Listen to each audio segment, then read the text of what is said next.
धुळे शहरातील चारही बाजूने शहरात प्रवेश करणारे रस्ते आमदार फारुख शाह यांच्या प्रयत्नाने पूर्ण झाले असून आमदार फारुख शाह यांच्या प्रयत्नाने सार्वजनिक बांधकाम विभाग धुळे अंतर्गत एसआरपी पेट्रोल पंप ते सुरत बायपास पर्यंतच्या 5,45,00,000 रुपये खर्चांच्या कामांचा शुभारंभ करण्यात आला आहे।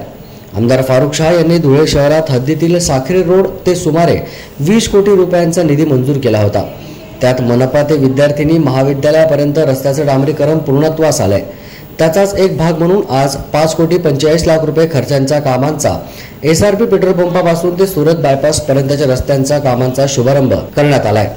यावेळी परिसरातील नागरिक मोठ्या संख्येने उपस्थित होते। दिनांक 13 जुलै रोजी आम्ही साखरी रोड रुंदीकरण व डांबरीकरणाचा उर्वरित भागाचा कामाचा शुभारंभ आम्ही केलेला आहे। आपण बघितलं असेल या रस्त्यासाठी मी तब्बल 27 कोटी रुपये मंजूर करून आणि ह्या रस्त्याचं काम केलेलं आहे। दीपा मॅडम तसेच आमचे प्यारेलाल भाई पिंजारी, इकबाल भाई शाह, डॉक्टर शराफत, अनीस भाई शाह आणि अनेक कार्यकर्ते यावेळी माझ्यासोबत उपस्थित आहेत।